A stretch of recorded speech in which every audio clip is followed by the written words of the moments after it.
Comment on crée une bibliothèque? Comment on fait? Qu'est-ce que c'est? Comment ça marche? Le principe est simple. J'ai un dossier, c'est une arborescence hein, qu'on va retrouver comme sur notre ordinateur.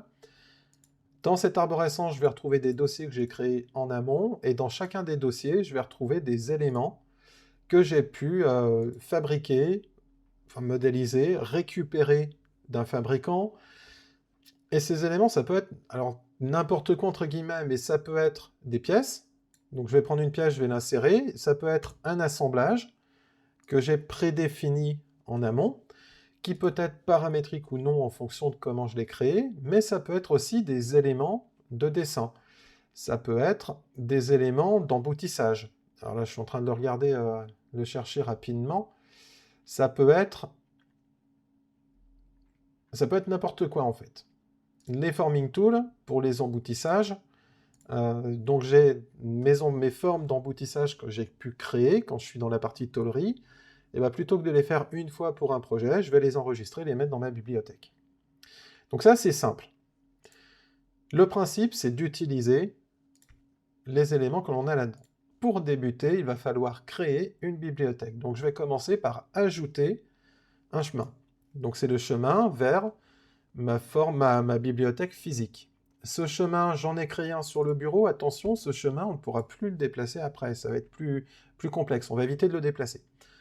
Pour l'exemple, je l'ai mis sur le bureau. Quand on est en entreprise, souvent, c'est positionné sur un serveur. Comme ça, tout le monde peut y accéder. C'est le chemin sur ma bibliothèque. Je valide. Une fois que j'ai cette bibliothèque qui a été créée, je vais lui rajouter des dossiers. Ici, j'ai pris un dossier qui avait déjà un sous-dossier, donc il apparaît à ce niveau-là. Pour créer un dossier, je vais aller sur l'icône de droite, créer un nouveau dossier, je clique dessus, et puis lui, il va s'appeler démo. Je vais créer autant de dossiers que j'ai besoin. Lui, je vais l'appeler dessin. Et puis à l'intérieur d'un même dossier, je vais pouvoir créer des sous-dossiers. Ici, ça va être les notas. Ça peut être les états de surface. Donc ça, c'est les blocs, les éléments d'état de surface que je vais pouvoir faire glisser dedans. Au niveau des pièces, je vais pouvoir créer toute une arborescence complexe en fonction de mes besoins.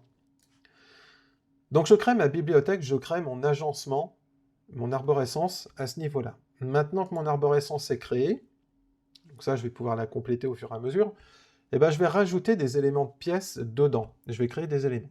Donc la première chose, c'est que je vais créer une pièce. Je sélectionne, je démarre une nouvelle pièce. Cette pièce-là, je vais la dessiner, je vais dessiner ma pièce ou mon assemblage ou n'importe quel élément, c'est toujours le même concept. Je valide, j'extrude, ok. Une fois que j'ai fini ma modélisation, je choisis mon dossier, je vais cliquer sur Add to Library. Quel est l'élément que je veux ajouter à ma librairie? Ma pièce, donc je vais cliquer directement sur ma pièce, et puis je vais lui donner une description. Cette description, c'est une platine. La description, c'est surtout pratique quand on nomme les pièces par référence pour s'y retrouver un petit peu plus tard.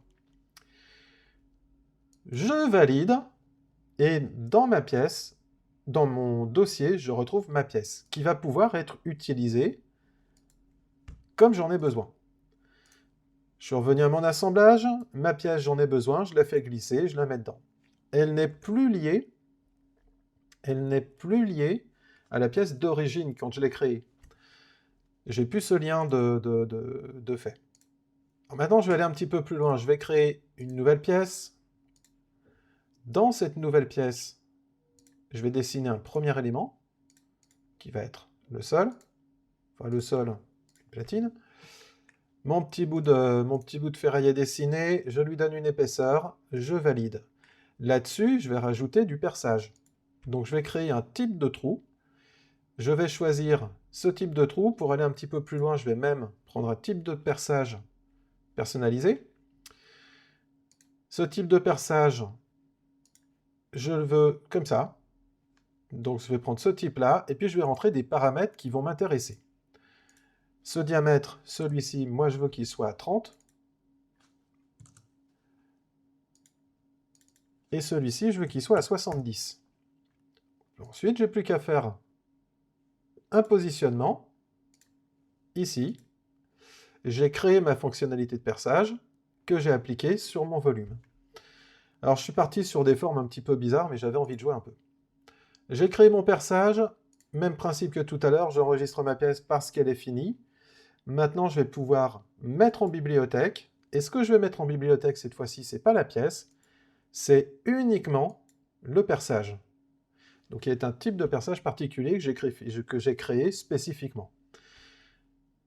Le type en dessous va changer. Ici, ce n'est plus une pièce, c'est une fonction. Je valide. Et ma fonction apparaît ici. Alors, l'aperçu m'indique que c'est une pièce. En fait, c'est vraiment la fonction. Donc, si je recrée un nouveau projet, je crée une nouvelle pièce.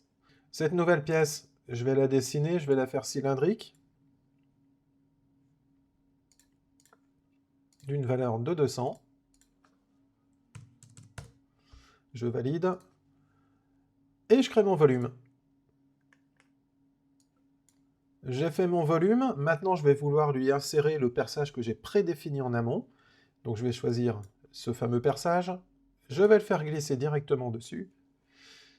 Et je valide. Mon perçage a été mis. Vous l'avez vu, je l'ai posé un petit peu rapidement. Donc, je vais pouvoir, en fonction des besoins, le remodifier, le réadapter. Je vais pouvoir rentrer dans l'esquisse 2, je vais pouvoir rentrer dans l'esquisse 2 qui va me permettre d'éditer le sketch. Le sketch, mon esquisse, c'est la position de mon perçage qui va me permettre de pouvoir le centrer, parce qu'ici, je veux qu'il soit centré. Je valide, j'ai besoin de réintégrer ce même type de perçage ailleurs, j'ai plus qu'à le réintégrer de la même façon, j'ai juste à le faire glisser. Donc il y a quand même une importance à créer, à enregistrer le bon nom de pièces pour pouvoir les stocker quelque part. On l'a vu, dans cette bibliothèque, j'ai créé un dossier principal, donc un chemin d'accès à cette bibliothèque, et au sein de ce chemin d'accès, j'ai créé des dossiers, et dans ces dossiers, je suis venu faire glisser mes différents éléments. Alors le concept marche aussi pour les assemblages, pour les éléments de dessin, d'annotation, etc. C'est exactement la même chose. Quand je suis dans un élément de dessin,